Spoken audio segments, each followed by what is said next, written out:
जय हिंद। स्वागत है आप सभी का हमारे इस यूट्यूब चैनल पर।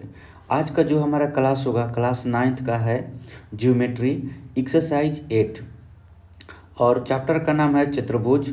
हमने पिछले वीडियो में चतुर्भुज के बारे में बता दिया है कि चतुर्भुज क्या होता है, इसके कितने प्रकार हैं, और हमने इसके पहले भी आपको एक्सरसाइज 7 बता दिया है त्रिभुज सर्वांगसम से संबंधित जो हमारा चैप्टर था एक्सरसाइज 7, उसी का आज ये जो चैप्टर है चतुर्भुज इसमें प्रयोग होगा।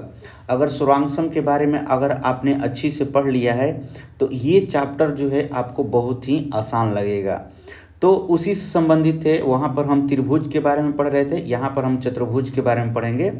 और चतुर्भुज में जो होता है क्या, अगर हम चतुर्भुज में एक विकर्ण हम डालते हैं तो यहाँ पर 2 त्रिभुज बन जाता है। तो सेम वही चैप्टर 7 के जैसा हम वहाँ पर जिस तरह से कॉन्ग्रुएंस करते थे 2 ट्रायंगल को, यहाँ पर भी जो ये 2 ट्रायंगल बट गया यहाँ पर कॉन्ग्रुएंस करेंगे। तो यहाँ पर सर्वांगसम की जरूरत क्यों पड़ती है? तो सर्वांगसम में क्या होता है कि हम भुजा को किसी को बराबर दिखाते हैं, किसी कोण को भी बराबर दिखाते हैं। इसमें कहता है कि बताइए कि ये सम्मुख भुजा कैसे बराबर होगी।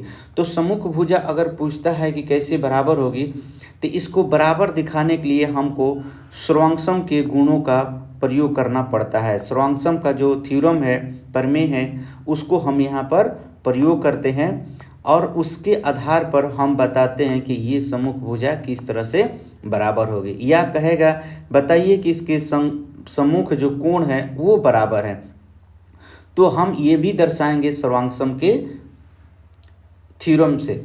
तो इसलिए हमको यहाँ पर सर्वांगसम की ज़रूरत पड़ती है। तो इसलिए जो एक्सरसाइज 7 है आपका त्रिभुज से संबंधित जो सर्वांगसम चैप्टर है कॉन्ग्रुएंस ट्रायंगल, तो उसको पढ़ना बहुत ज़रूरी है। और हमने आपको पिछले वीडियो में बता दिया है, पहले की क्लास में हमने उसको पढ़ा दिया है, आप वहाँ पर देख सकते हैं। तो चलिए हम प्रारंभ करते हैं। अगर वीडियो अच्छा लगेगा तो लाइक कीजिएगा, सब्सक्राइब कीजिएगा और कमेंट जरूर कीजिएगा कि कहाँ आपको नहीं समझ में आया। हम फिर से अच्छा से समझाने का प्रयास करेंगे। तो यहाँ पर हमने पहले चतुर्भुज के बारे में बता दिया था, चतुर्भुज किसे कहते हैं, चतुर्भुज के कितने प्रकार हैं और उसके गुण प्रॉपर्टी जो होता है वो भी हमने बता दिया था। अब हम प्रयोग पढ़ेंगे, यहाँ पर थ्योरम प्रमेय पढ़ेंगे। इस प्रमेय के आधार पर ही हम सभी क्वेश्चन को आसानी से बना पाएंगे। तो प्रमेय को जानना बहुत ही जरूरी है अच्छा से। जिस तरह से हम अलजबरा बीजगणित पढ़ते हैं तो वहाँ पर हम लोग अभिगृहित पढ़ते थे, हम लोग क्या पढ़ते थे, अभिधारणाएं पढ़ते थे, आइडेंटिटीज पढ़ते थे। वहाँ पर a + b का होल स्क्वायर, तो क्या होता था a² + 2ab + b²।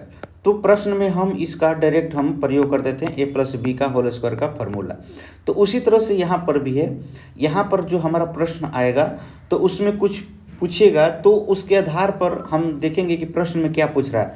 अगर उस प्रश्न में पूछ रहा है कि सर्वांगसम त्रिभुज दोनों होते हैं, अगर किसी समांतर चतुर्भुज में एक विकर्ण खींच दिया जाता है तो क्या वो उसके दोनों त्रिभुज क्या होते हैं, सर्वांगसम होते हैं। तो हम समझ जाएंगे कि हाँ ये प्रमेय तो हमने पढ़ लिया है। तो हम ब्रैकेट में लिख देते हैं बाय थ्योरम, प्रमेय से, ठीक है।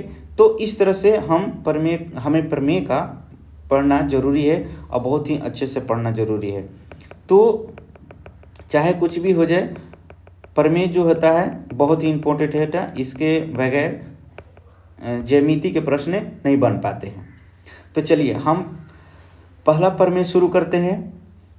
प्रमेय 8.1। सबसे पहले हम प्रश्न को समझेंगे, उसके बाद हम लिखने को समझेंगे कि हमको लिखना कैसे है, ठीक। तो देखिए कह रहा है कि किसी समांतर चतुर्भुज का एक विकर्ण उसे 2 सर्वांगसम त्रिभुज में विभाजित करती है।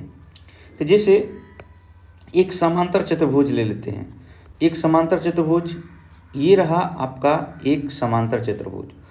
अब समांतर चतुर्भुज बोल दिया तो ये चतुर्भुज का एक प्रकार है समांतर चतुर्भुज। तो हम सबसे पहले जानेंगे कि समांतर चतुर्भुज होता क्या है।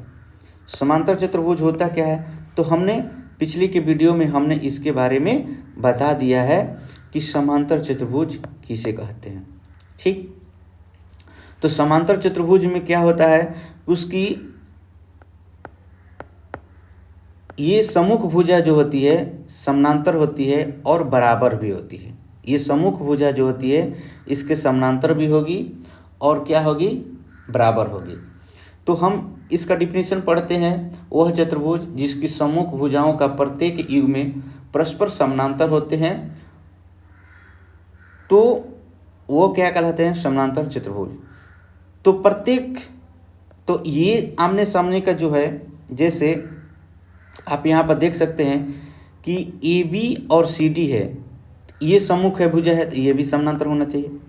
और यहाँ पर ए डी और बी सी है, ये भी सम्मुख भुजा है तो ये भी समानांतर होना चाहिए। और क्या होना चाहिए, ये बराबर भी होना चाहिए। ठीक, तो इस तरह से हम इसको दर्शाएंगे। तो इसमें ये कह रहा है कि दोनों त्रिभुज सर्वांगसम बताइए। तो त्रिभुज कैसे होगा, तो हम यहाँ से एक बिंदु से दूसरे बिंदु को मिलाएंगे। ए को सी से हमने मिला दिया तो यहाँ पर देखिए दो त्रिभुज बन गया। एक त्रिभुज यहाँ एक और ये दो।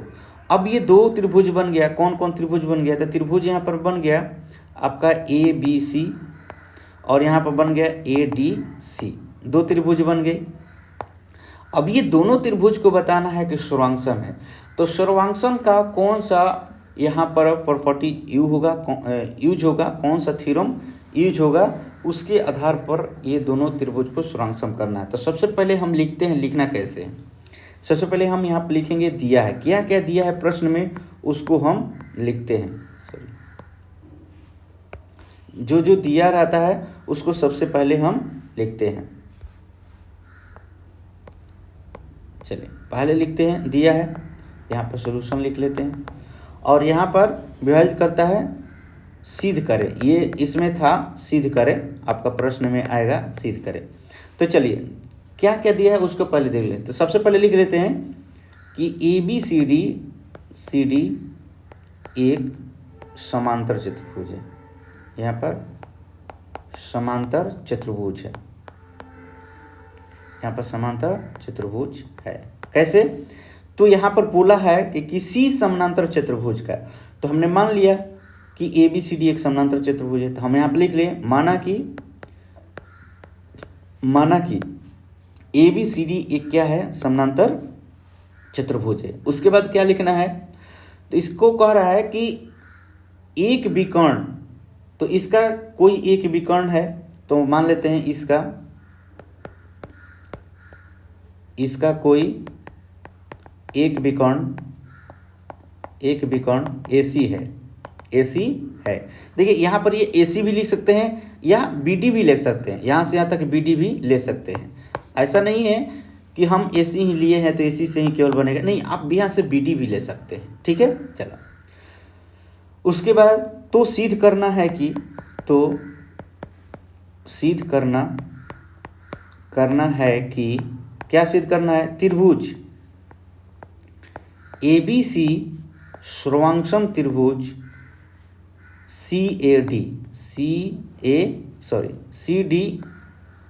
CDA। देखिए ABC हुआ, फिर यहाँ से लिए CDA। इस त्रिभुज को आपको सर्वांगसम सिद्ध करना है। तो सर्वांगसम सिद्ध करने के लिए हमको क्या क्या चाहिए, लिखते हैं, अब लिखते हैं प्रमाण, प्रमाण लिखते हैं, प्रूफ। तो समानांतर चतुर्भुज की परिभाषा से हम क्या जानते हैं, इसके परिभाषा से हम क्या जानते हैं, हम जानते हैं कि इसकी सम्मुख भुजा के युग्म जो होते हैं समानांतर होते हैं। इसका जो पेयर होता है वो क्या होता है, पैरेलल होता है। इसका अपोजिट जो साइड है, अपोजिट साइड का जो पेयर है वो क्या होता है, पैरेलल होता है। ये आपका अपोजिट साइड हो गया AB और DC। तो हम यहाँ पर लिखेंगे समांतर चतुर्भुज की परिभाषा से हम जानते हैं कि, यहाँ पर लिख लेंगे समांतर चतुर्भुज के परिभाषा से, डेफिनेशन से हम जानते हैं कि, क्या जानते हैं कि समांतर चतुर्भुज चतुर्भुज की सम्मुख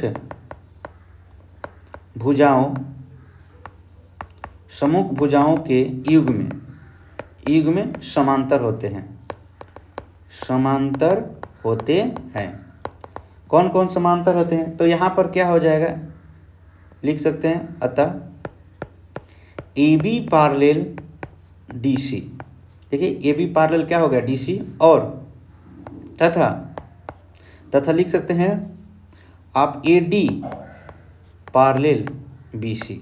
यहाँ पर ये AD है और ये पैरेलल क्या है, BC है। इस डिफिनीशन बोलता है, मैंने डिफिनीशन पहले सिखलाया था उसके अनुसार। नाउ अब चलते हैं, अब क्या चलते हैं कि जिस त्रिभुज को सर्वांगसम करना है उसी त्रिभुज को हम उठाते हैं। हमने सर्वांगसम चैप्टर में इसके बारे में बहुत ही अच्छे से बताया है, आप उसको एक बार जरूर पढ़ लीजिएगा। अगर नहीं पढ़े होंगे तो वैसे भी आपको ज़रूरत तो है ही, वो एग्जाम में आएगा ही, त्रिभुज CDA में। अब इन दोनों त्रिभुज में हम 3 चीज़ें ढूंढते हैं। 3 चीज़ हमको मिलना चाहिए। अगर वो 3 चीज़ हमको मिल गया और इसके जो नियम है उस पर लागू हो गया तो हम कहेंगे त्रिभुज जो है सर्वांगसम है। तो हमने क्या क्या पढ़ाया था? हमने सर्वांगसम के बारे में बताया था SSS, SAS, ASA और RHS। हमने इन बातों को बताया था और आपको एंगल के बारे में भी बताया था। ठीक, तो इन सब के बारे में बताया था। अगर ये गुण, अगर इनमें से कोई भी लागू होता है नियम, तो हम कहेंगे आपका त्रिभुज जो है सर्वांगसम। तो सबसे पहले अब हम समांतर चतुर्भुज में क्या होता है। देखिए, हमने एक बात बताया था कि 2 समांतर रेखाओं को जब एक तिर्यक रेखा काटती है तो क्या क्या बराबर होता है। तो इसका अंतः एकांतर कोण जो होता है क्या होता है, बराबर होता है। जैसे 1 और 2, एंगल 1 और एंगल 2 क्या होगा, बराबर होगा। ध्यान दीजिएगा, ये चीज़ जो है हमने जो बताया था कि 2 समांतर रेखाओं को एक तिर्यक रेखा काटती है तो उसमें कौन कौन से जो होते हैं एंगल बनते हैं और बराबर होते हैं। इस बात को हमेशा आपको याद रखना पड़ेगा। जहाँ पर समानांतर की बात आएगी, पैरेलल की बात आएगी, ये गुण वहाँ पर जरूर लगेगा। तो ध्यान दीजिएगा कि अगर ये पैरेलल रेखा है और ये तिर्यक रेखा काटती है तो यहाँ पर इसका अंतः एकांतर कोण बराबर होगा। एंगल 1 बराबर एंगल 2 होगा, एंगल 3 बराबर एंगल 4 होगा, एंगल 3 बराबर एंगल 4 होगा। और ब्रैकेट में हम लिख सकते हैं ये क्या है, तो अंतः एकांतर कोण है। क्या है, अंतः एकांतर कोण है। आप यहाँ पर लिख सकते हैं। ठीक, अल्टरनेट इंटीरियर एंगल है। चलिए, तो अंतः एकांतर कोण हो गया। तो अब इस चतुर्भुज में आप देखिए कि जब AB पैरेलल CD है, या इसको हम आगे बढ़ा लिया, ऐसे AB पैरेलल CD है, तो यहाँ पर जो AC है इसका विकर्ण, ये एक तिर्यक का काम कर रहा है। ध्यान दीजिएगा, तो यहाँ पर जो एंगल बनेगा, जैसे ये एंगल और ये एंगल बराबर होगा, उसी तरह से आपका जो बनेगा ये एंगल और ये एंगल बराबर होगा। तो हम यहाँ पर लिख सकते हैं कि हम यहाँ पर क्या, इसको नंबरिंग दे देते हैं, इसको हम अच्छा से नंबरिंग दे देते हैं। क्या नंबर देते हैं, तो इसको मान लेते हैं 1 और इसको मान लेते हैं 2 और इसको मानते हैं 3 और यहाँ पर मान लेते हैं 4। या हम ऐसे भी लिख सकते हैं, एंगल BAC बराबर एंगल ACD और ब्रैकेट में लिख सकते हैं अंतः एकांतर कोण, अंतः एकांतर कोण। ध्यान दीजिएगा इस बात को, चतुर्भुज में कभी भी अगर समानांतर चतुर्भुज हो, रंबस हो, अगर इस तरह का दिखेगा तो ये जो है प्रॉपर्टी जो है ये जरूर प्रयोग होगा। इस बात को हमेशा ध्यान रखिएगा। तो यहाँ पर आप लिख सकते हैं एंगल 2 बराबर एंगल 1, एंगल 1 आप लिख सकते हैं। चलिए दूसरा लिख सकते हैं, क्या लिख सकते हैं कि एंगल सी ए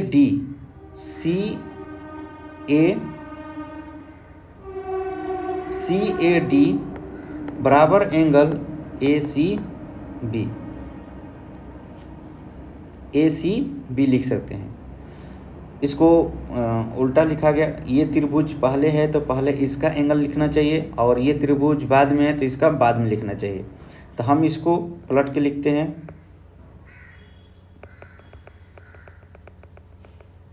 हैं, एंगल ए सी बी बराबर एंगल सी ए डी। ध्यान दीजिएगा, आपका सी ए डी कहाँ है और ए सी बी कहाँ है। ये ए सी, यहाँ पर सी हो गया सी, और ये बी, ये वाला एंगल, और यहाँ पर हो जाएगा आपका सी ए डी, तो सी यहाँ से यहाँ ये वाला एंगल हो जाएगा। तो ये और ये एंगल 3 बराबर एंगल 4। यहाँ पर लिख सकते हैं अंतः एकांतर कोण से। दो चीज़ तो मिल गया, अब तीसरा चीज़ चाहिए। तो तीसरा चीज़ यहाँ पर क्या मिल रहा है कि AC जो है दोनों त्रिभुज के लिए है, तो ये क्या हो जाएगा, उभयनिष्ठ हो जाएगा। कॉमन आप लिख सकते हैं कि ये कॉमन है, उभयनिष्ठ भुजा है। क्या लिख सकते हैं, उभयनिष्ठ भुजा है, ये उभयनिष्ठ भुजा है। तो यहाँ पर क्या मिला आपका, यही मिला कि देखिए दो त्रिभुज आपका इस तरह से था, ये A B और C था। तो हमने कौन कौन सा एंगल लिया, एंगल A लिया और एंगल C लिया, और उसके बाद क्या लिया, एक भुजा लिया। तो इसका मतलब कि ये एंगल साइड एंगल, देखिए दो एंगल के बीच में ये आपका क्या है, ये साइड है। इसी साइड पर दोनों एंगल क्या हुआ, बना हुआ है।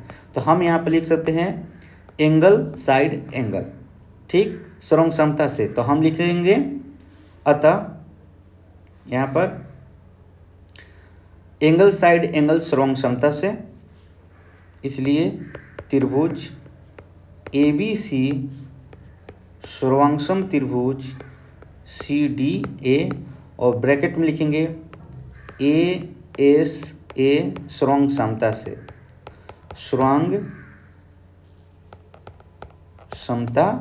से।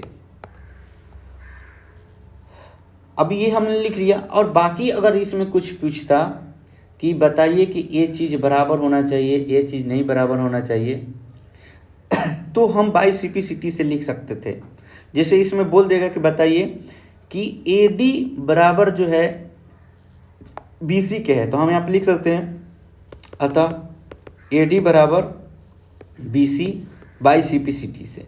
corresponding parts of congruent triangle are equal। सर्वांगसम त्रिभुज की संगत भागे क्या होती है, बराबर होती है। हमने पहले बता दिया है इस बात को, आप इससे पढ़ सकते हैं। इसी तरह से आप ये भी साबित कर सकते हैं, आप इसी तरह से इसी प्रकार विकर्ण BD को मिलाकर जो त्रिभुज बनेगा, BD को मिलाकर साबित कर सकते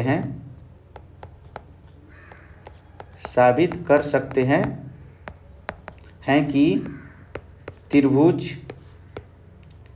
ABD सर्वांगसम त्रिभुज CDB सेम इसी तरह से होगा। ये आपका साबित हुआ, प्रूफ हुआ, ये साबित हुआ, प्रूफ। इस तरह से पहला प्रमेय को हमने आसानी से आपको बता दिया। चलिए अब हम चलते हैं दूसरा प्रमेय, प्रमेय नंबर 2। प्रमेय दूसरा क्या बोल रहा है, आपको कह रहा है प्रमेय 2, एक समानांतर चतुर्भुज में सम्मुख भुजाएं बराबर होती है। देखिए सेम उसी के जैसा हमने बोला था यहाँ पर कि जब त्रिभुज को हमने सर्वांगसम किया तो इसमें पूछेगा कि बताइए कि ये दो भुजा बराबर है। तो हमने बोला था कि बाई CPCT से त्रिभुज को सर्वांगसम कर दीजिए। जैसे देखिए इसकी सम्मुख भुजा क्या है, तो सम्मुख भुजा आपका क्या है, ये AD और BC हो गया। जैसे ये चतुर्भुज आपने लिया बी सी और डी। तो यहाँ पर आपकी सम्मुख भुजा कौन कौन सी है? तो यहाँ पर ए बी और सी डी है, और यहाँ पर क्या है? बी सी और ए डी है। तो इस तरह से आपने विकर्ण जो खींचा था, तो ये दो त्रिभुज जो है स्वरांगसम हो गया, तो इसकी सम्मुख भुजा आपस में बराबर होगी by C P C T से। सेम प्रोसेस यही वाला लगेगा, इसमें दूसरा चीज़ नहीं लगेगा। जो चीज़ ये लिखा है मैंने, ये इसी चीज़ को हम यहाँ पर लिख देते हैं, सेम टू सेम इसी को आपको लिखना है, दूसरा कोई भी चीज़ नहीं लिखना है आपको। इसी के आधार पर हमने ये सभी चीज़ों को लिखना है। ये जितने भी बाकी चीज़ दिया है, जैसे यहाँ पर केवल बदलना है आपको कि सिद्ध करना है, तो यहाँ पर सिद्ध करने के जगह पर हम ये नहीं लिखेंगे, हम सिद्ध करने के स्थान पर हम क्या लिखेंगे कि ए डी बराबर बी सी, ए डी बराबर बी सी, और लिखेंगे आपको ए बी बराबर डी सी, ए बी बराबर डी सी, यही आपको लिखना है। और त्रिभुज को इसी तरह से, सेम इसी तरह से आपको सर्वांगसम कर देना है, ठीक है। और आपका त्रिभुज क्या हो जाएगा? सर्वांगसम हो जाएगा, और सम्मुख भुजाएं क्या हो जाएगी? बराबर हो जाएगी। सम्मुख भुजा क्या हो जाएगी? बराबर हो जाएगी। तो चलिए हम आपको इसको थोड़ा सा अलग बता देते हैं। ये हो गया आपका चतुर्भुज ए बी सी, और ये डी हो गया, त्रिभुज हो गया। और यहाँ पर लिख सकते हैं गिवन दिया है, क्या क्या दिया है, तो यहाँ पर लिखेंगे माना कि ए बी सी डी एक समांतर चतुर्भुज है, समांतर चतुर्भुज है जिसमें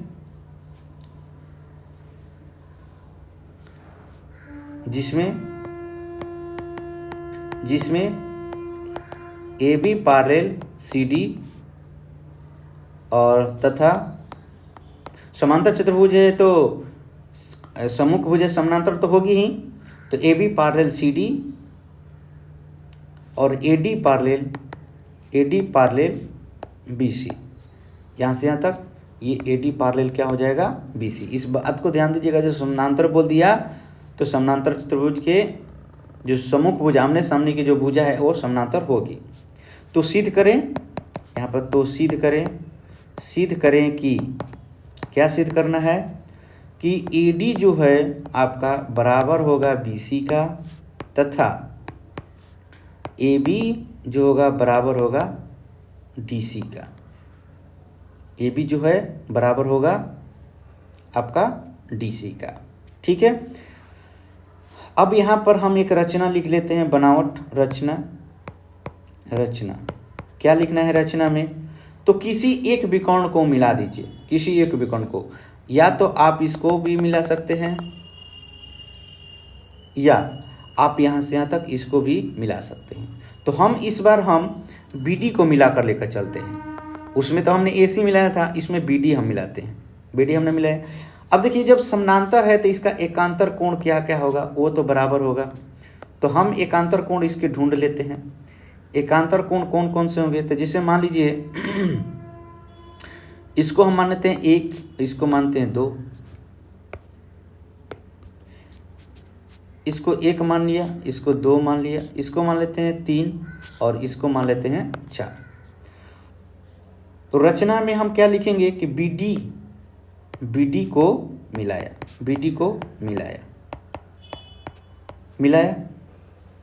अब लिखेंगे हम यहाँ पर प्रमाण, हम क्या क्या प्रूफ दे रहे हैं, प्रमाण क्या दे रहे हैं, इसको हम लिखेंगे। इसी तरह से लिखा जाता है। चलिए तो हम लिखेंगे त्रिभुज डी बी ए तथा जिस त्रिभुज को सर्वांगसम करना उस त्रिभुज को हम लिखते हैं त्रिभुज सी बी डी में। ये दो गो त्रिभुज हमने लिया, त्रिभुज ये 1 है और ये त्रिभुज 2 है। तो एंगल हम यहाँ पर लिखेंगे एंगल ए डी बी बराबर एंगल सी डी बी। तो यहाँ पर एंगल 1 बराबर एंगल 2 होगा, यहाँ पर ब्रैकेट में लिख सकते हैं एकांतर अंतःकोण, एकांतर अंतःकोण, अंतःकोण क्यों होगा? क्योंकि AD जो है आपका पैरेलल है BC का, ब्रैकेट में लिख देंगे। फिर हम दूसरा लिखेंगे एंगल ABD बराबर एंगल CDB, और यहाँ पर लिखेंगे एकांतर, एकांतर अंतःकोण, एकांतर अंतःकोण क्या हो जाएगा? यहाँ पर AB पैरेलल DC हो जाएगा। ठीक है, जब ये दो रेखा समानांतर है और एक तिर्यक रेखा काटती है तो इसका अंतः एकांतर कोण बराबर होता है। हमने चैप्टर में लाइंस और एंगल्स में, रेखाएं और कोण में इस बात को अच्छी से समझाया है, वहाँ पर आप इसको पढ़ लीजिएगा। और यहाँ पर एक दो एंगल मिल गया, यहाँ पर लिख सकते हैं एंगल 2 बराबर एंगल 3, सॉरी एंगल 4, एंगल 4 बराबर एंगल 3। अब हम यहाँ पर क्या लिख सकते हैं कि ये जो है BD बराबर BD, ये दोनों में क्या है? कॉमन है, उभयनिष्ठ है, उभयनिष्ठ है, कॉमन है, लिख सकते हैं। इसलिए ये त्रिभुज जो है, त्रिभुज DBA सर्वांगसम त्रिभुज हो जाएगा CDB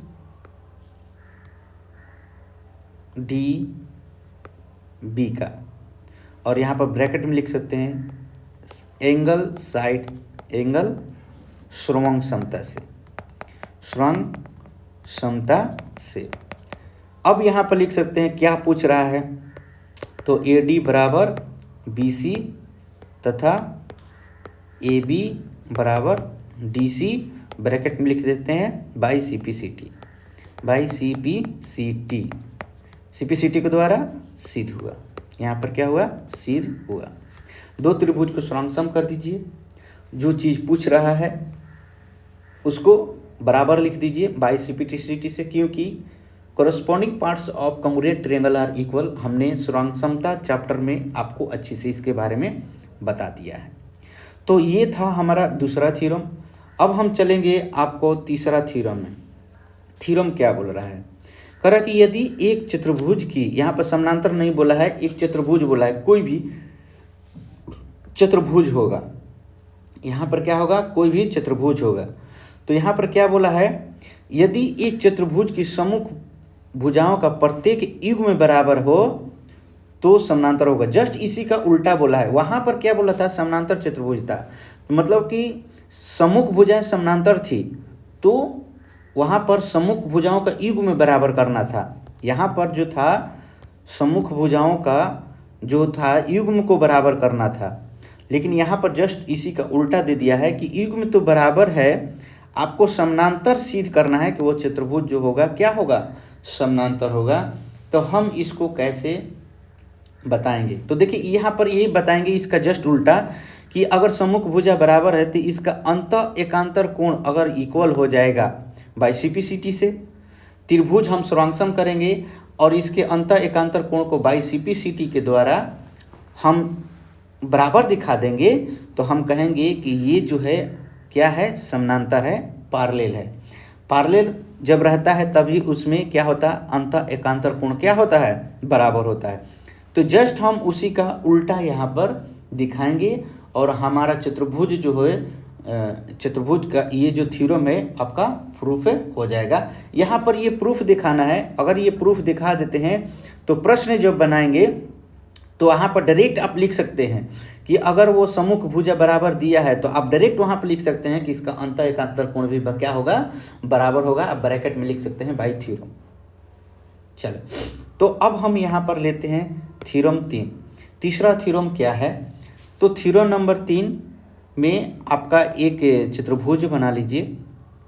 हमने एक चतुर्भुज ले लिया, एक चतुर्भुज लिया ABC और D, चतुर्भुज ले लिया और हमने इसमें एक विकर्ण को रचना किया। दो त्रिभुज को हमने लेना है। जस्ट उस जो इसके पहले जैसे बनाया है सेम टू सेम वैसे ही बनेगा। अब देखिए यहाँ पे लिखते हैं, दिया है, जो दिया हुआ है उसको हम लिखते हैं, क्या क्या दिया है लिखेंगे, माना कि ए बी सी डी एक चतुर्भुज है। समानांतर चतुर्भुज नहीं लिखेंगे, इसलिए समानांतर चतुर्भुज तो सिद्ध करना है। एक चतुर्भुज है जिसमें क्या बोला है कि सम्मुख भुजा का युग्म जो है बराबर है। तो सम्मुख भुजा कौन कौन है उसको बराबर लिखना पड़ेगा, जिसमें AD बराबर BC तथा AB बराबर CD, ये बराबर है। तो सिद्ध करें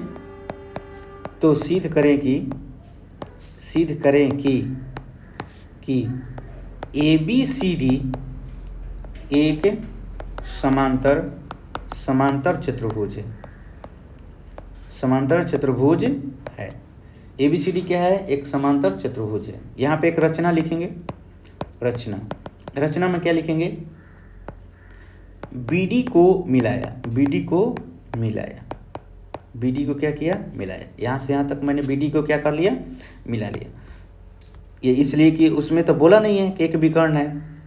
पहला थ्योरम में बताया था तो उसमें विकर्ण बताया था, लेकिन इसमें बोला नहीं है, इसलिए हमने एक रचना ले लिया। तो यहाँ पर दो त्रिभुज बन गया। अब हम यहाँ पर लिखेंगे प्रमाण देंगे, प्रूफ लिखेंगे यहाँ पर। अब हम प्रमाण में क्या लिखेंगे, तो दो त्रिभुज को उठाएंगे, त्रिभुज ABD और त्रिभुज CDB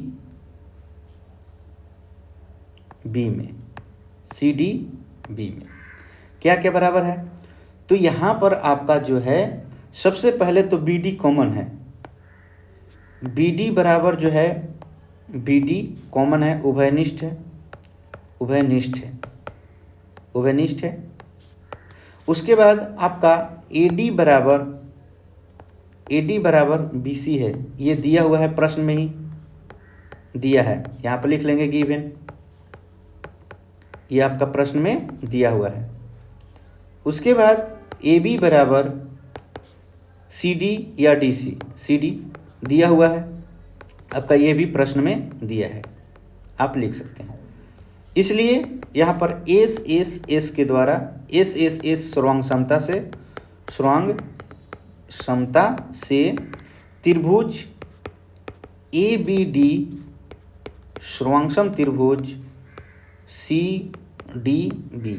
जब त्रिभुज सर्वांगसम हो जाते हैं तो उसके जो होते हैं सर्वांगसम त्रिभुज के करस्पॉन्डिंग पार्ट जो होते हैं, संगत भाग जो होते हैं, वो आपस में क्या होते हैं, बराबर होते हैं। तो इसके संगत भाग क्या है, जब एक त्रिभुज में क्या होता है, 3 कोण और 3 भुजा। तो जब 3 भुजा बराबर हो गए तो तीनों कोण भी आपस में क्या होगा, बराबर होगा। तो अब हम यहाँ पर लिख सकते हैं कि एंगल 1 बराबर एंगल 2।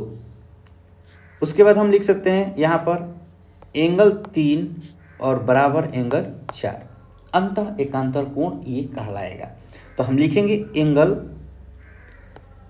ADB बराबर एंगल CBD और ब्रैकेट में लिखेंगे बाई CPCT एंगल 1 बराबर क्या है, एंगल 2। आप ये भी लिख सकते हैं या वो भी लिख सकते हैं, दोनों में से कोई। अब एंगल आ जाइए ABD, देखिए जो एंगल होता है उसको बीच में लिखते हैं। देखिए ये D वाला एंगल था, ये बीच में मैंने लिखा है। ABD बराबर एंगल CDB एंगल 3 बराबर एंगल 4 और ब्रैकेट में लिखेंगे बाई CPCT से, ठीक। तो इस तरह से अब हम यहाँ पे लिख सकते हैं ये जो कोण है ये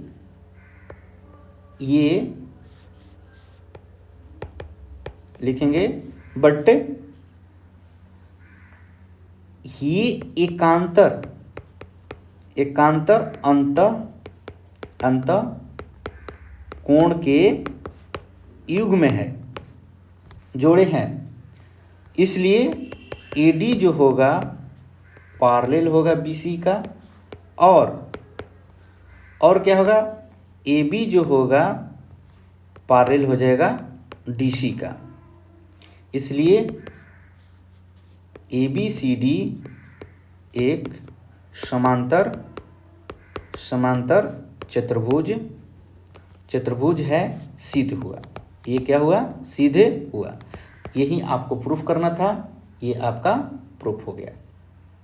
ठीक है, चलिए अब हम चलते हैं अगला थ्योरम में, प्रमेय 8.4 में चलते हैं। हम आपको टोटल जो है 8 प्रमेय बताएंगे, उसके बाद हम एक्सरसाइज को शुरू करेंगे।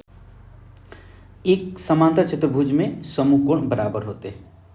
तो ये प्रश्न जो आएगा ये कहेगा कि सिद्ध करें कि एक समांतर चतुर्भुज में समूह कोण जो होते हैं वो बराबर होते हैं। ये सिद्ध करना है कि चतुर्भुज क्या है, आपका समानांतर है, समानांतर चतुर्भुज है। तो समानांतर चतुर्भुज में समूह भुजा बराबर तो होती है, लेकिन आपको यहाँ पर दर्शाना है। तो इसके लिए क्या करना पड़ेगा, इसके लिए हमको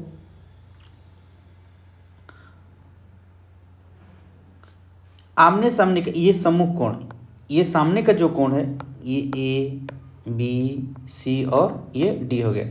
जिससे आपको यहाँ पर बताना होगा कि एंगल A बराबर एंगल C और एंगल B बराबर एंगल D, आपको ये प्रूफ करके दिखाना होगा। ये इसके क्या है, समूह कोण है जो बराबर होते हैं, आपको ये सिद्ध करके दिखाना है। तो चलिए हम इसको क्या लिखेंगे, सबसे पहले जो प्रश्न में दिया है सबसे पहले हम उसी को लिखते हैं। क्या क्या दिया हुआ है उसको हम पहले लिख लेते हैं। चलिए लिखेंगे, माना कि ABCD एक समांतर चतुर्भुज है, समांतर चतुर्भुज है जिसमें सिद्ध करना है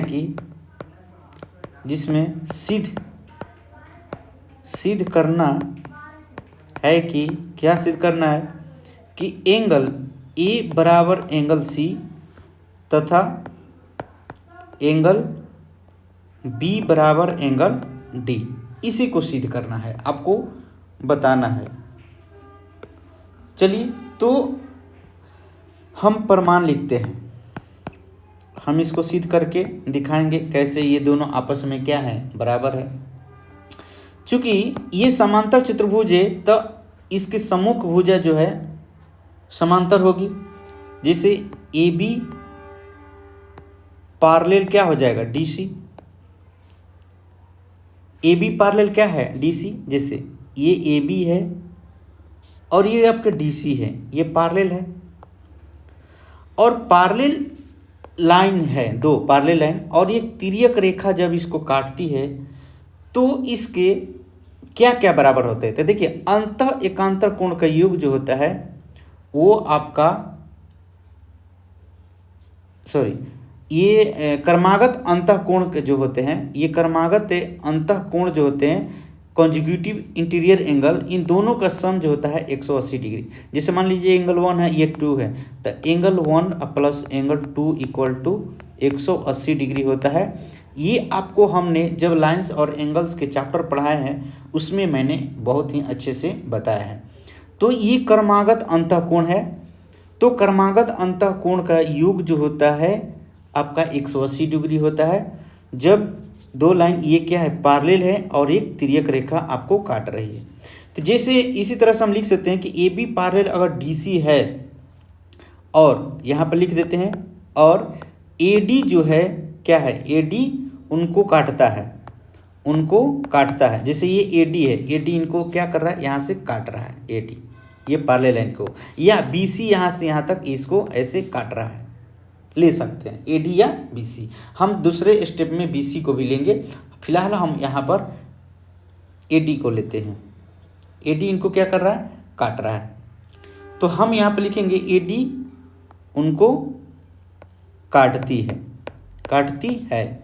तो यहाँ पर काटती है तो क्या क्या बराबर होगा, तो angle A plus angle D जो है आपस में क्या होगा, ये जोड़ने पर 180 डिग्री के बराबर होगा। ये समीकरण 1 मान लीजिए और ब्रैकेट में लिख लीजिए क्रमागत अंतःकोण।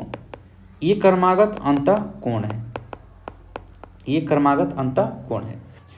फिर उसी प्रकार देखिए हमको बराबर करना है ए और सी को, तो हम इसीलिए जैसे ऊपर है उसी तरह से हम नीचे आ जाएंगे। फिर हम लिखेंगे पुनः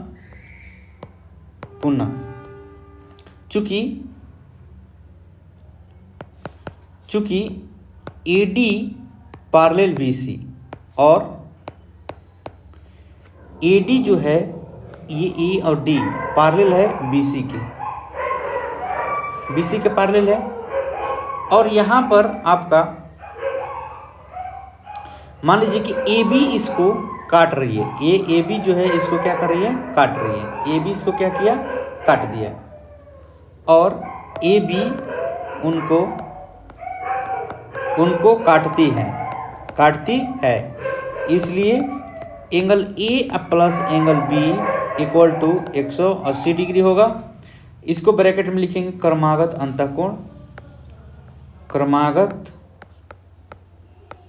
अंतःकोण और इसको मान लेंगे समीकरण 2। अब देखिए हमने यहाँ पर आपका सवाल आएगा पूछने के लिए कि आखिर जब हमने AB पैरेलल DC माना और AD यहाँ पर तिर्यक रेखा माना, तो यहाँ पर एंगल A आया और एंगल D आया, दोनों को जोड़ने पे क्या है 180 डिग्री। तो फिर हमने यहाँ पर क्यों आया, यहाँ क्यों नहीं गया, यहाँ पर हम क्यों नहीं गए, तो इसलिए नहीं गए कि यहाँ से यहाँ तक जाएंगे तो A जो है यहाँ पर कॉमन है। देखिए समीकरण अगर 2 को मानेंगे तो ये दोनों में समीकरण A आ रहा है, तो यहाँ पर कॉमन हो जाएगा। तो दोनों को बराबर अगर मानेंगे तो A कट जाएगा और हमारा एंगल B बराबर क्या हो जाएगा, एंगल D हो जाएगा। सम्मुख कोण क्या हो जाएगा, बराबर हो जाएगा। तो हमारा एक चीज़ यहाँ पर मिल गया। या हम यहाँ से ना चलकर यहाँ से अगर चलते, इस साइड से हम यहाँ से ना चलकर हम इस साइड से चलते हैं, यहाँ से अगर चलते, ध्यान दीजिएगा दूसरे फिगर में, अगर हम यहाँ से ऐसे चलते तो हमारे यहाँ पर D जो एंगल है वो D जो है क्या मिल जाता, कॉमन मिल जाता। तो हमारा एंगल A बराबर क्या हो जाता, C। तो कोई हमको एक ठो सिद्ध कर लेना है और बाद में हमको लिख लेना है कि इसी प्रकार हम सिद्ध कर सकते हैं कि, ठीक है, इसी प्रकार हम सिद्ध कर सकते हैं। तो देखिए मिल गया। तो अब हम यहाँ लिखेंगे समीकरण 1 और 2 से, समीकरण 1 और 2 से क्या मिलता है कि अगर हमारा RHS बराबर है तो LHS भी क्या होना चाहिए, बराबर होना चाहिए। LHS भी क्या हो जाते हैं, बराबर हो जाते हैं, ठीक। या इसको आपस में घटाइएगा तो भी हो जाता है, ठीक। तो चलिए हम यहाँ पर क्या लिखेंगे, तो angle A plus angle D बराबर angle A plus angle B। तो ध्यान दीजिएगा A और A क्या हो जाएगा, कट जाएगा, ये इधर आ जाएगा तो माइनस में आ जाएगा। तो यहाँ पर क्या मिला, एंगल D बराबर एंगल B, या इसको लिख सकते हैं एंगल B बराबर एंगल D, ये इस तरह से लिख सकते हैं। इसी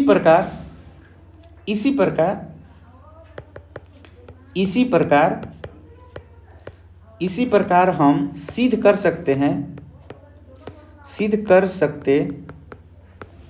सकते हैं कि एंगल A बराबर एंगल C। तो हमको क्या सिद्ध करना था, एंगल A बराबर एंगल C और एंगल B बराबर एंगल D। तो इस तरह से हमारा क्या होगा, यह सिद्ध होगा। यही ने पूछ रहा था प्रश्न में कि बताइए कि एक समांतर चतुर्भुज है तो उसके समूह कोण बराबर होते हैं। तो कैसे बराबर होते हैं मैंने आपको यहाँ पर बता दिया। ये सब जो है समांतर चतुर्भुज के सभी जो है गुण है जो याद करना पड़ेगा आपको, ताकि आप जब प्रश्न बनाएंगे तो इस चीज को डायरेक्टली आप वहां पर लिखेंगे और ब्रैकेट में लिख देंगे कि यहां से ये हमने लिखा है। जैसे यहां पर हमने लिखा angle A plus angle D equal to 180 degree और ब्रैकेट में लिखा दिया क्या, क्रमागत अंतःकोण कंसेक्यूटिव इंटीरियर एंगल। ये हमने कहाँ से लिखा, लाइन और एंगल्स जब हमने चैप्टर पढ़ाया था तो वहां पर हमने इसको बताया था उस चैप्टर में। अब देख लीजिएगा, ठीक कैसे कि जब दो रेखा पैरेलल हो और एक तिर्यक रेखा काटती है तो उसमें कौन कौन एंगल बराबर होते हैं हमने आपको बहुत ही अच्छे से बताया है। और इसको अगर अच्छा से अगर पढ़ लेते हैं तो आपका कहीं पर भी कन्फ्यूजन नहीं होगा, आपको बहुत ही अच्छा से समझ में आएगा। ज्योमेट्री बहुत ही आसान है, इसकी जो मुख्य बातें हैं सभी याद रहना चाहिए और तब जाकर ज्योमेट्री जो होता है आपका बहुत ही अच्छा से बनता है। चलिए अब हम चलते हैं अगले प्रश्न पे। अगला थ्योरम क्या है, इसमें कह रहा है कि सिद्ध करें कि यदि एक चतुर्भुज के सम्मुख कोण का प्रत्येक युग्म बराबर हो तो वह एक समांतर चतुर्भुज हो। अब देखिए इसके अगर ये समांतर चतुर्भुज है, ये चतुर्भुज है, सॉरी एक चतुर्भुज है, समांतर चतुर्भुज तो सिद्ध करना है, चतुर्भुज है और इसके जो सम्मुख कोण है ए बी सी और डी, सम्मुख कोण कौन ए और सी और फिर ये बी और डी, तो एंगल ए बराबर अगर एंगल सी है और एंगल बी बराबर एंगल अगर डी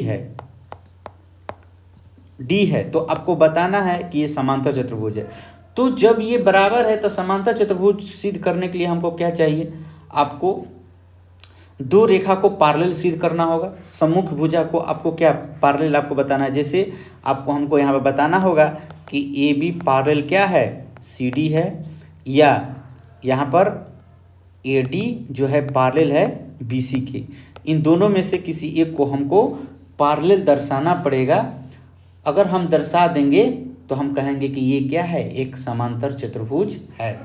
तो इसके लिए हमको क्या करना पड़ेगा, इसके लिए हमको करना पड़ेगा कि समांतर चतुर्भुज समांतर रेखा दो कब होती है, तो समांतर रेखा और देखिए ये तिर्यक रेखा है, अगर इसका क्रमागत अंतःकोण का योग अगर 180 डिग्री अगर हम बता देते हैं, क्रमागत अंतःकोण जैसे ये 1 है और 2, एंगल 1 प्लस एंगल 2 अगर हम 180 डिग्री ला देते हैं, जैसे यहाँ पर हमने लिखा था कि पैरेलल है तो ये क्रमागत अंतःकोण का योग 180 डिग्री है, तो जस्ट इसी का उल्टा हमको यहाँ पर देना है कि ये समूह कोण बराबर है और इस चीज को हमको दर्शाना है। हमको क्या दर्शाना है, क्रमागत अंतःकोण हमको यहाँ पर दर्शा देना है। और जैसे ही ये हमारा नज़र आएगा तो हम डायरेक्टली लिख देंगे ये दो जो लाइन है ये पैरेलल है, ये क्या है पैरेलल है। तो हम जस्ट जो पहले 8.4 जो थ्योरम बताए हैं जस्ट हम उसी का उल्टा हम यहाँ पर काम करेंगे।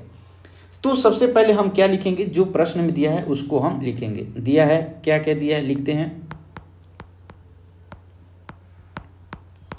प्रश्न में जो जो चीज़ दिया रहता है पहले लिख देते हैं। लिखते हैं माना कि ए बी सी डी एक चतुर्भुज है। कौन चतुर्भुज है ये नहीं बोला है, एक चतुर्भुज है, केवल एक चतुर्भुज है जिसमें आपको पहले ही बोल दिया है कि इसके सम्मुख कोण जो है बराबर है, एंगल ए बराबर एंगल सी है और एंगल बी बराबर एंगल डी है। इसके सम्मुख कोण क्या है, आपस में बराबर है। तो सिद्ध करें कि क्या सिद्ध करना है कि ए बी सी डी एक समांतर चतुर्भुज है, ये आपको बताना है। प्रमाण में लिखते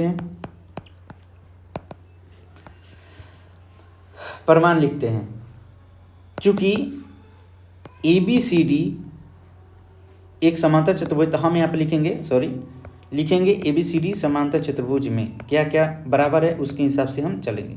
यहाँ पर प्रूफ लिखिए, चतुर्भुज, यहाँ पर चतुर्भुज ना लिखकर डायरेक्ट आप ऐसे लिख सकते हैं, इसका सिंबल चतुर्भुज ए बी सी डी में ऐसे भी आप चल सकते हैं, ऐसे भी लिख सकते हैं। ए बी सी डी में क्या, एंगल ए बराबर एंगल सी आपका ब्रैकेट में लिख देंगे, दिया है ये प्रश्न में ही दे दिया है।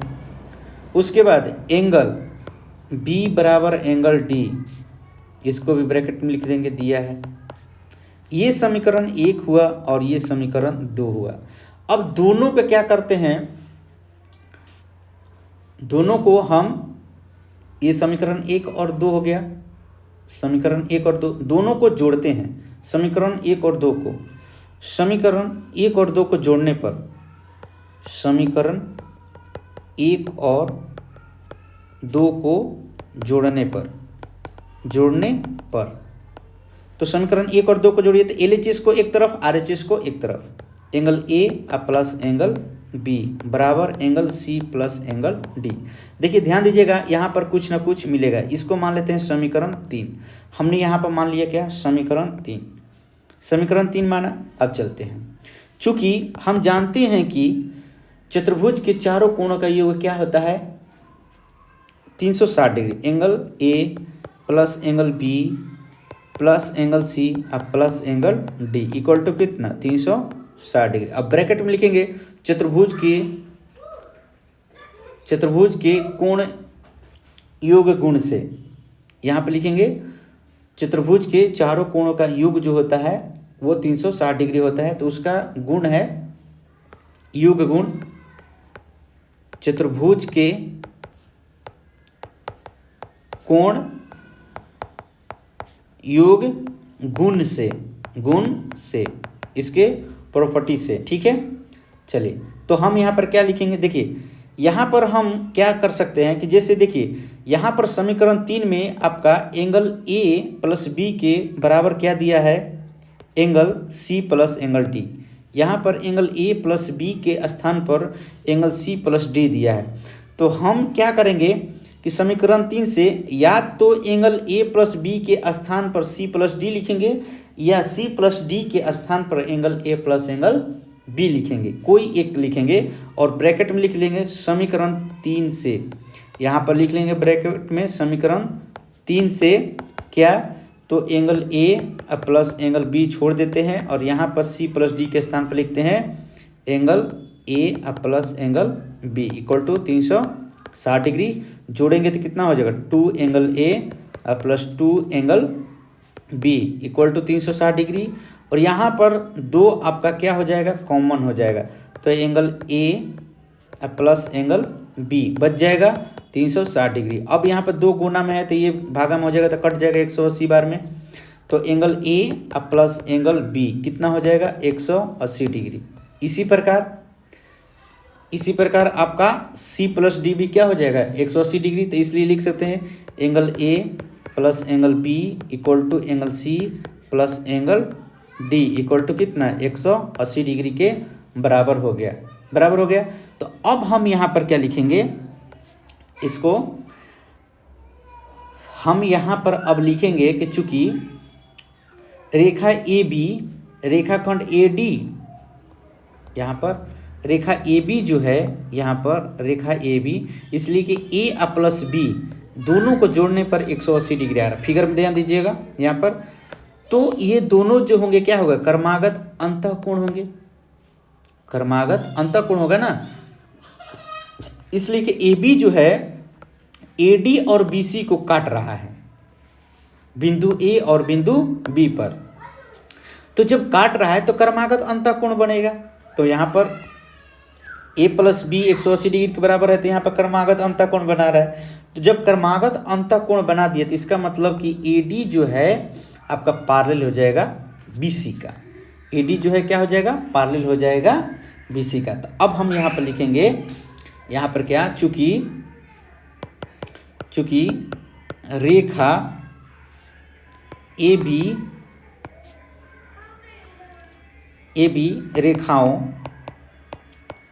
रेखाओं AD तथा BC को क्रमशः A तथा B बिंदु पर इस प्रकार काटती है कि कर्मागत अंतःकोण angle A plus angle B equal to कितना, 180 डिग्री। इसलिए AD जो होगा पैरेलल होगा BC का। इसी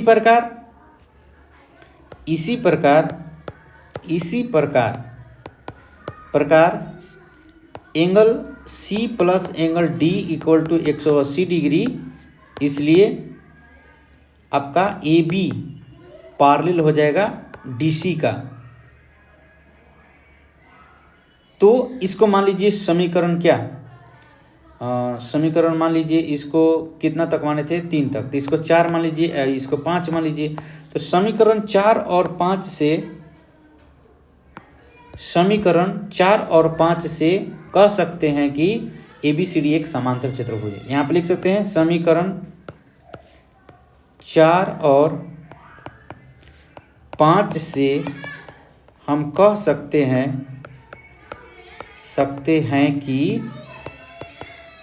ABCD एक समांतर चतुर्भुज है, समांतर चतुर्भुज है। सिद्ध हुआ, ये सिद्ध हुआ। इस बात को ध्यान रखिएगा कि कैसे हमने इसको सिद्ध किया। चलिए नेक्स्ट क्वेश्चन है आपका, बताना है कि सिद्ध करें कि समांतर चतुर्भुज के विकर्ण एक दूसरे को समद्विभाजित करते हैं, एक दूसरे को बराबर भागों में काटते हैं, एक समांतर चतुर्भुज। चलिए ये आपका एक हो गया, ABCD एक समांतर चतुर्भुज है और इसके विकर्ण जो है एक AC है और एक BD है और बिंदु O पर काट रहे हैं, लेकिन इसको बराबर काट रहे हैं। इसको क्या कर रहे हैं, बराबर। आपको सिद्ध करना है कि AO बराबर OC या OA बराबर, यहाँ पर ऐसे लिखिए,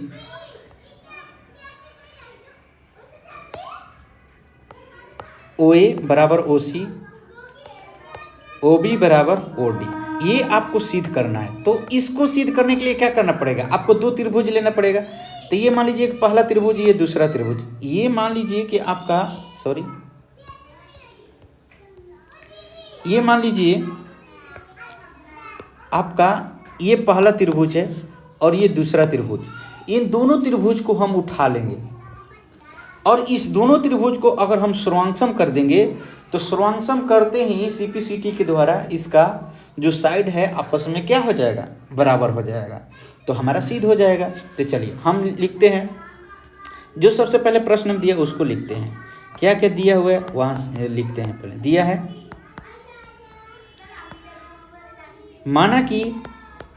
माना कि ABCD एक समांतर चतुर्भुज है जिसके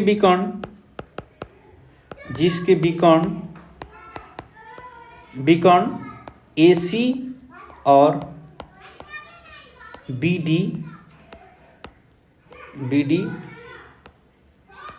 बिंदु AC और BD बिंदु O पर परस्पर काटती है।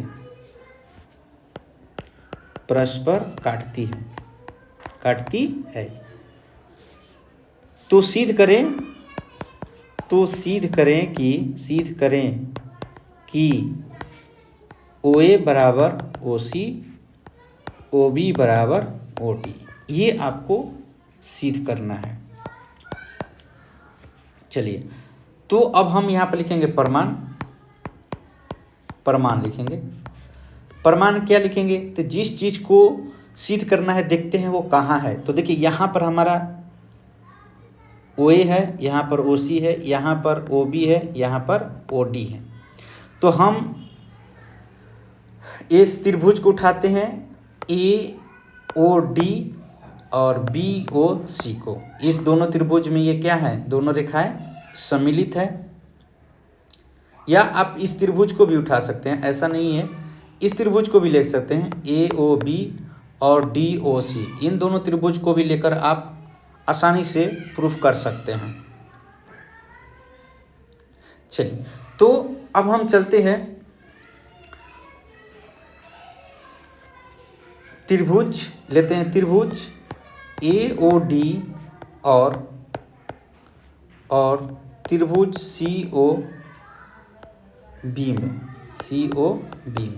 अब इसमें क्या क्या बराबर है, देखिए चूंकि ये पहले ही बोल दिया कि समांतर चतुर्भुज है। चतुर्भुज क्या है, समानांतर है।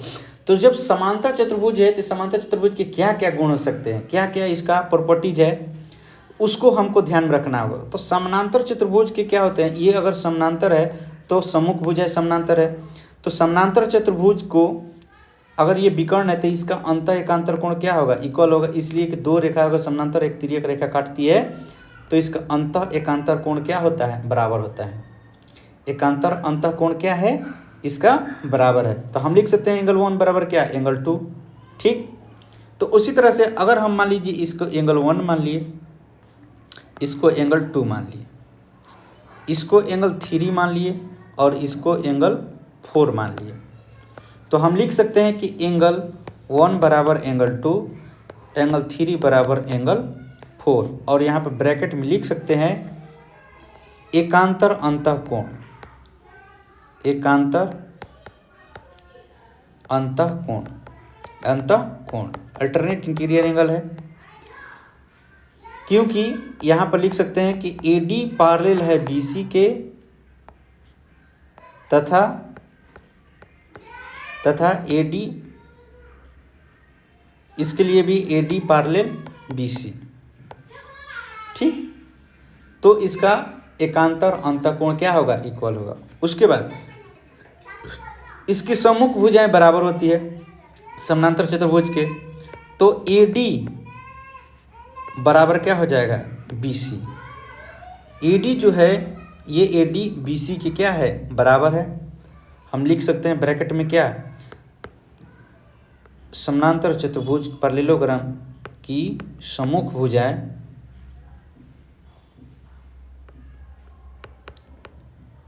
सम्मुख, ये क्या है, भुजाएं हैं, सम्मुख भुजाएं हैं जो बराबर होती हैं। अब यहाँ पर क्या मिलेगा, इसलिए एंगल साइड एंगल से त्रिभुज AOD सर्वांक्षम त्रिभुज COB। मैंने पहले ही बताया कि आपको सर्वांक्षमता के बारे में बहुत ही अच्छा से जानकारी रखना होगा, इसलिए कि यहाँ पर सर्वांक्षमता का ही प्रयोग होकर सब कुछ बनेगा। तो इसलिए AS सर्वांक्षमता से आपका त्रिभुज क्या हुआ, सर्वांक्षम हो गए। इसलिए बाकी के इसके जो संगत भाग हैं वो बराबर हो जाएंगे। आप लिख सकते हैं कि OA बराबर OC और OD बराबर OB, ब्रैकेट में लिख लीजिएगा बाई CP CT से corresponding part of congruent triangle are equal साबित हुआ। ये आपका क्या हुआ, सीधे हुआ। तो इस तरह से हमने आपको थ्योरम बताया 8.6, एक और बताते हैं 8.7। जस्ट ये उसी का उल्टा हो जाएगा। यहाँ पर कह रहा है कि सिद्ध करें कि यदि एक चतुर्भुज के विकर्ण एक दूसरे को समद्विभाजित करते हैं तो वह एक समानांतर चतुर्भुज होंगे। तो इसका क्या करना होगा कि जो हमने यहाँ पर एकांतर अंतःकोण जो लिखे हैं ना, त्रिभुज को सर्वांक्षम करके ये एकांतर अंतःकोण हमको बराबर दिखाना होगा। अगर एकांतर अंतःकोण बराबर हम दिखा देंगे तो हम वहाँ पर लिख देंगे कि ये चतुर्भुज क्या है, एक समानांतर चतुर्भुज आपका है। वहाँ पर आपको एकांतर अंतःकोण आपको दिखाना होगा। ठीक, चलो जस्ट उसी का उल्टा हम यहाँ पर इसको दिखा देते हैं। ठीक, चलो तो हम कैसे इसको बनाएंगे, लिखेंगे जो प्रश्न में पहले दिया है उसको। जैसे ये ABCD एक आपका चतुर्भुज है, ABC और D, ये हो गया AC और ये हो गया आपका BD। तो यहाँ पर पहले ही बोल दिया है कि समद्विभाजित कर रहा है। ठीक, चलो दिया है, जो जो दिया है प्रश्न में उसको सबसे पहले हम लिखते हैं। माना कि ABCD एक चतुर्भुज है, चतुर्भुज है जिसमें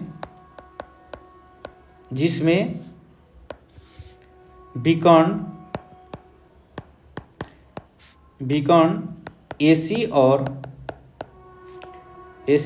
BD परस्पर बिंदु O पर इस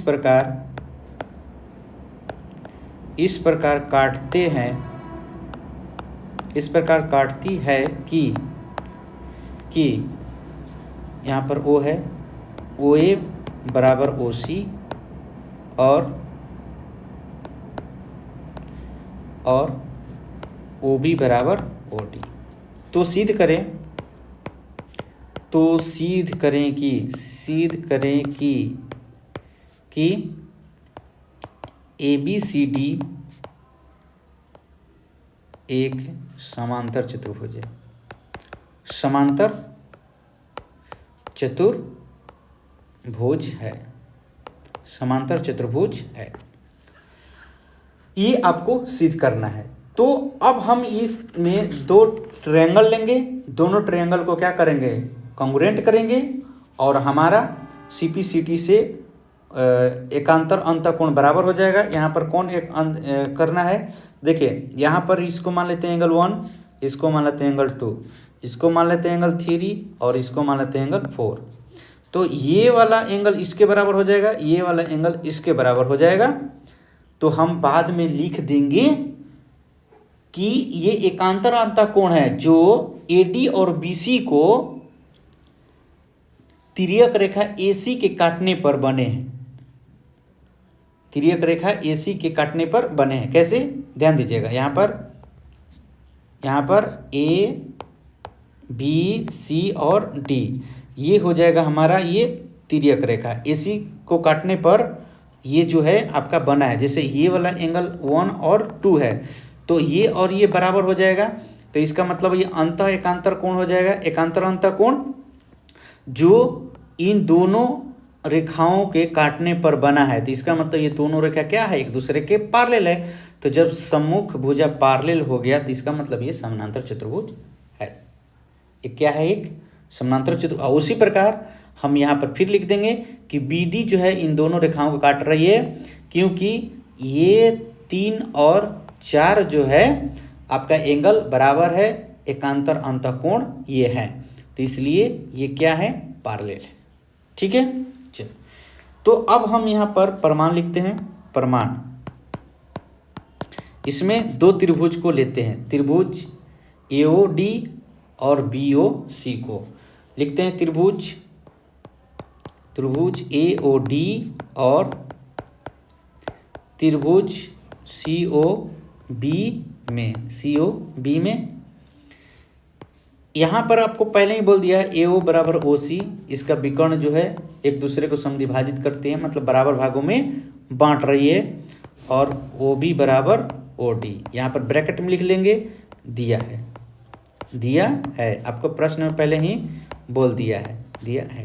अब यहाँ पर देखिए, यहाँ पर जब दो रेखा एक दूसरे को काटती है तो इसका शीर्षाभिमुख कोण जो होता है आपस में बराबर होता है। तो हम यहाँ पर लिख लेंगे एंगल AOD बराबर एंगल BOC और ब्रैकेट में लिख लेंगे शीर्षाभिमुख कोण। क्या लिखेंगे, शीर्षाभिमुख कोण। यहाँ पर लिख लेंगे शीर्षाभिमुख कोण, ये शीर्षाभिमुख कोण, वर्टिकली अपोजिट एंगल। ठीक है, तो इसलिए एस स्वर्णांग समता से त्रिभुज जो है आपका AOD स्वर्णांग त्रिभुज हो गया COB के। इसलिए CPCT से लिख सकते हैं एंगल 1 बराबर एंगल 2, या आप इस तरह से लिख सकते हैं कि एंगल OAD बराबर एंगल OCB और ब्रैकेट में लिख लेंगे बाई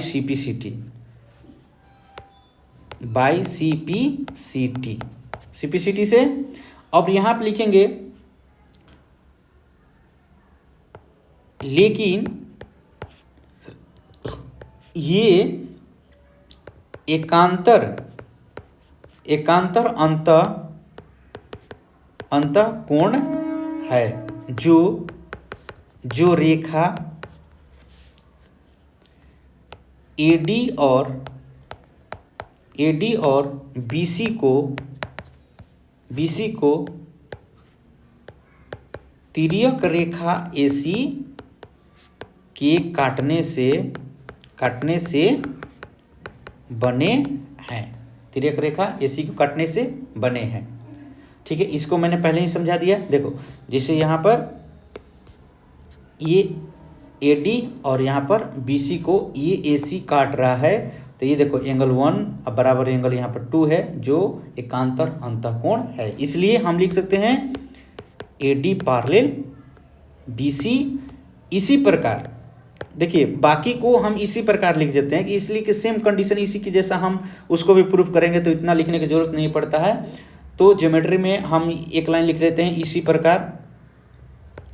प्रकार हम साबित कर सकते हैं कि AB पैरेलल CD।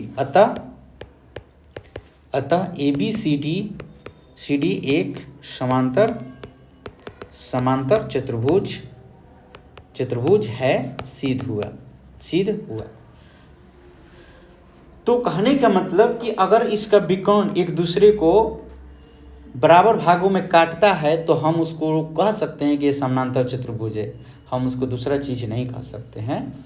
इसके कहने का मतलब यही है, इसका सेंस यही है। एक और थ्योरम बचा है, उसको हम बाद में बताएंगे। ये प्रश्नावली पूरा बताने के बाद या इसी प्रश्नावली में जो एक प्रश्न आएगा तो उसके आधार पर उसको हम थ्योरम को वहाँ पर बताएंगे। वो थ्योरम होगा कि एक चतुर्भुज समानांतर चतुर्भुज होता है यदि उसकी सम्मुख भुजाओं का एक युग्म परस्पर बराबर और समानांतर होता है। तो ये एक थ्योरम रह गया है आपका 8.8, हम आपको आगे बताएंगे। तो ये प्रश्नावली हम आपको अब स्टार्ट करते हैं, प्रश्नावली 8.1। इसको हम आपको अगले वीडियो में इसको बताएंगे। यहाँ तक आपको कैसा लगा हो आप कमेंट में ज़रूर लिखिएगा। चैनल को लाइक और सब्सक्राइब जरूर कीजिएगा। जय हिंद।